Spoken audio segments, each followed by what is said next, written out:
ఫాల్గుణ ఏకాదశిని శుద్ధ ఏకాదశి, ఆమలకి ఏకాదశి అని కూడా అంటారు. ఒకసారి మాంధాత మహారాజు వశిష్ఠ మహర్షిని ఇలా అడిగాడు, మంచి వ్రత కథలు ఏమన్నా ఉంటే చెప్పండి అని. అప్పుడు మహర్షి చెప్తున్నాడు, ఫాల్గుణ శుక్ల ఏకాదశి గురించి చెప్తాను విను. దీనికే ఆమలకి ఏకాదశి అని కూడా పేరు. ఆమలకి అనగా ఉసిరిక చెట్టు అని అర్థం. మహావిష్ణువు నాభి నుండి పుట్టిన కమలం నుండి పుట్టిన బ్రహ్మదేవుడు అవతరించిన సమయంలోనే మహావిష్ణువు నోటి నుండి ఉసిరిక చెట్టు ఉత్పన్నమైంది అని చెప్పేసి ప్రతీతి. 1000 గోదానాల పుణ్యఫలం ఒక్క ఆమలకి ఏకాదశిని ఆచరిస్తే వస్తుంది అని చెప్పేసి ఆ మహర్షి చెప్తున్నారనమాట. దీనికి సంబంధించిన పౌరాణిక కథను వశిష్ఠ మహర్షి మన మాంధాత మహారాజుకి ఈ విధంగా చెప్పటం ప్రారంభించాడు. పూర్వం వైదిష్యం అనేటువంటి ఒక మహానగరం ఉంది. అందులో 4 వర్ణాల జనులు మహదానందంగా నివసించేవారంట. ఎప్పుడు కూడా వేదఘోషలు వినపడుతూనే ఉంటాయి. పాపులు, దురాచారాలు, నాస్తికులు అనేవి ఆ నగరంలో మన కంటికి కనిపించవన్నమాట. దానిని పాలించే రాజు చంద్రవంశానికి చెందినవాడు. పేరు చైత్రరథుడు అని చెప్పేసి ఆమెకు పేరు. ఫాల్గుణ శుక్ల పక్షంలో ఆమలకి ఏకాదశి వచ్చింది ఒకరోజు. రాజు సహితంగా వైదిష నగర ప్రజలందరూ కూడా సంతోషంతో ఆ ఏకాదశి వ్రతాన్ని ఆచరించాలని చెప్పేసి అందరూ ఆచరిస్తూ ఉన్నారు.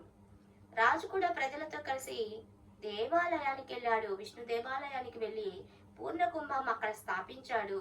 అంటే కలశం పెట్టాడు. ధూపదీప నైవేద్యాలు, ఉపచారాలతో ఉసిరిక చెట్టు దగ్గరకు వెళ్ళి ఆ ఉసిరిక చెట్టుని పూజించటం ప్రారంభించాడు. రాజు, నగర ప్రజలు ఆలయంలోనే రాత్రి అక్కడే చక్కగా జాగరణ చేశారు. ఆ జాగారంలో ఆ ఉసిరిక చెట్టుని, ఆ ధాత్రీదేవిని, ఆ ధాత్రి వృక్షాన్ని ఈ విధంగా ప్రార్థించారు. నీవు బ్రహ్మస్వరూపవు, సమస్త పాపాలను నశింపచేసే దానివి, నీకు నమస్కారము. ఇప్పుడు నీవు మా అర్ఘ్యం స్వీకరించు. శ్రీరామచంద్రుని ద్వారా నీవు పూజించబడిన దానవు. మేము శ్రద్ధాభక్తులతో ప్రార్థిస్తున్నాం. మా సమస్త పాపాలను నశింపచేయి అని నారాయణ స్వరూపమైనటువంటి ఉసిరిక చెట్టుని పూజించి ప్రార్థించారు. ఆ రాత్రి అంతా కూడా ఆ ఉసిరిక చెట్టు కిందనే జాగరణం చేశారు. ఇక రాత్రి వేళ ఈ దేవాలయానికి ఎవరికీ తెలియకుండా గుట్టు చప్పుడుగా ఒక వేటగాడు వచ్చేశాడు. అతడు దురాచారి, పాపాత్ముడు. వైదిష నగరానికి బయట ఎక్కడో ఒక అడవిలో ఉండేటువంటి వేటగాడు అనమాట. తన కుటుంబ సభ్యుల కోసం నిత్య ఏ జంతువు వేటాడితే ఆ జంతువు కనపడితే ఆ జంతువుని వేటాడి ఇంటికి తెచ్చేవాడు. మాంసం వండి పెట్టి తినిపించేవాడు. ఉదర పోషణకై తను అలా చేస్తూ ఉండేవాడు. వేటగాడు ఏం చేశాడంటే ఒకరోజు అనుకోకుండా ఆ రోజు రాత్రిపూట ఆలయానికి వచ్చారు. అక్కడ జరుగుతున్నటువంటి ఈ ఏకాదశి, ఆమలకి ఏకాదశి జాగరణను చూశాడు. ఏం జరుగుతుంది, వీళ్ళంతా ఏం చేస్తున్నారు అనే కుతూహలంతో గుడిలోనికి వెళ్ళి ఒక మూలన కూర్చున్నాడు. బాగా ఆకలితో దప్పికతో ఉన్నాడు వేటగాడు. అయినా జనులందరూ భగవన్నామ సంకీర్తనతో జాగరణ చేయడాన్ని చూస్తూ వేటగాడు ఆకలిని మర్చిపోయాడు. ఏకాదశి వ్రత మహత్యాన్ని, ప్రవచనాన్ని వింటూ కూర్చున్నాడు. ఆ జాగరణలో వైదిష నగర మహారాజు ప్రజల మధ్య తాను ఒక భక్తునిగా గడిపాడు.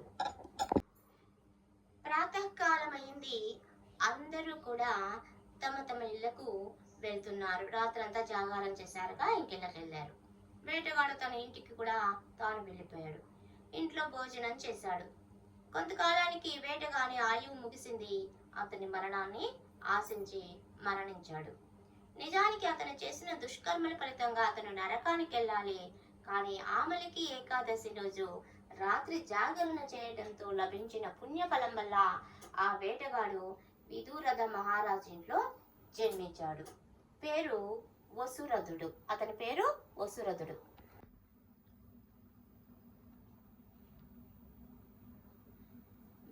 రాజు తన చతురంగ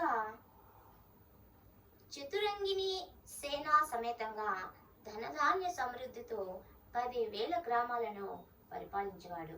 ఈ యువరాజు ఎవరనుకున్నారు? ఒకప్పుడు వేటగాడే వసురథుడిగా జన్మించాడు. అది కూడా విధూరథ అనేటువంటి మహారాజు ఇంట్లో జన్మించాడు. చూడండి, చిన్న చిన్న జంతువులను, పెద్ద పెద్ద జంతువులను వేటాడు వేటగాడు కూడా ఒక్క ఆమలకి ఏకాదశి వ్రతాన్ని ఆచరించటం వల్ల ఎంత మంచి జన్మను పొందాడు. మనం అనుకుంటాం మనకన్నీ విసుగ్గానే ఉన్నాయిలే, మనం ఎంత ఆచరించినా ఇంతే. ఇది ఇప్పుడైతే తెలియదు, నెక్స్ట్ జన్మలకి, తరువాత జన్మలకి మన ఫలితాలు మనకి వస్తాయి. తప్పు చేసినా అంతే, ఒప్పు చేసినా ఫలితం అనుభవించాల్సిందే. యువరాజైన తన చతురంగిని సేవా సమేతంగా ధనధాన్య సమృద్ధితో 10,000 గ్రామాలను పరిపాలించసాగాడు వసురథుడు. తేజస్సులో సూర్యుడిగా ఉన్నాడు, కాంతిలో చంద్రుని వంటి వాడిగా కూడా ఇతడు బాగా ఎదుగుతున్నాడు. వీరత్వంలో విష్ణువు అంతటి వాడయ్యాడు. సహనంలో భూదేవితో సమానంగా తయారయ్యాడు. ధార్మికుడు, సత్యవంతుడు, చక్కని కర్మవీరుడు అనే పేరుతో మంచి విష్ణు భక్తునిగా జీవిస్తున్నాడు. యజ్ఞాలు నిర్వహించేవాడు. ప్రజలందరినీ సమాన దృష్టితో పాలిస్తూ ఉండేవాడు. దానం వసురథుని దినచర్య. ఇతను ప్రతిరోజు ఏదో ఒక వస్తువును దానం చేయకుండా అతని దినచర్య అనేది పూర్తయ్యేది కాదు. దానం చేయకుండా ఏ రోజు నిద్రపోయేవాడు కూడా కాదంట. ఒకనాడు వసురథ మహారాజు వేట కోసమై అడవికి వెళ్ళాడు. దైవయోగం వల్ల దారి తప్పాడు. దివ్య జ్ఞానం లేకపోవడంతో తిరిగి అడవిలో ఒక చెట్టు కింద విశ్రమించాడు. ఆ రోజు మహారాజు ఆమలకి ఏకాదశి వ్రతాన్ని పాటించాడు. పడుకునేటప్పుడు భగవంతుని ధ్యానం చేసే నిద్రపోయాడు. కొద్దిసేపటి తర్వాత పర్వత ప్రాంతాల్లోని దోపిడీ దొంగలు అక్కడికి వచ్చారు. రాజును మీరు అనుకోవచ్చు, జాగరణ చెప్పారు కదా, మరి ఎలా నిద్రపోయారు అని. ఆమలకి ఏకాదశి అయిపోయిన తర్వాత మరుసటి రోజు తెల్లవారిన తర్వాత అతను నిద్రించాడు. కొద్దిసేపటి తర్వాత అంట పర్వత ప్రాంతాల్లోని దోపిడీ దొంగలు అక్కడికి వచ్చేసారు. ఈ రాజు ఇలా చెట్టు కింద ఒంటరిగా పడుకోవటం చూసి చంపండి అంటూ రాజు వైపుకు పరిగెత్తారు. ఎందుకంటే ఈ రాజు చాలా తప్పులు చేసినటువంటి తన తల్లులను, తండ్రులను, పుత్రులను, మనవరాలను, అనేక మంది బంధువులను చంపాడంట. అంటే వాళ్ళు దొంగలు కాబట్టి మరి దొంగల్ని అలా మన ఎవరు బతకనీరు కదా. మామూలు దొంగలైతే సరే అనుకోవచ్చు, అందరినీ చంపే వాళ్ళైతే బతకనీరు కదా. అందుకని వారిని దేశం నుండి బహిష్కరించాడు. ఇతన్ని ఇప్పుడు మాత్రం మనం తప్పక చంపి తీరాల్సిందే అంటూ ఆ దొంగలు రాజును చంపటానికి కూడా సిద్ధమయ్యారు. రకరకాలైన అస్త్రశస్త్రాలను రాజుపైకి విసిరేశారు. కానీ ఆశ్చర్యం ఏంటంటే తెలుసా, ఆ అస్త్రాలు రాజు శరీరాన్ని తాకగానే కిందికి పడిపోయి నష్టమైపోయాయి. అతనికి మాత్రం ఇంత కూడా దెబ్బ తగలేదు. అవేమీ అతని దగ్గర పనిచేయలేదు. రాజు పుణ్య ప్రభావంతో ఆయుధాలు తిరిగి ఆ దొంగల సమూహాన్ని వెంటాడుతూ వారినే దెబ్బతీశాయి.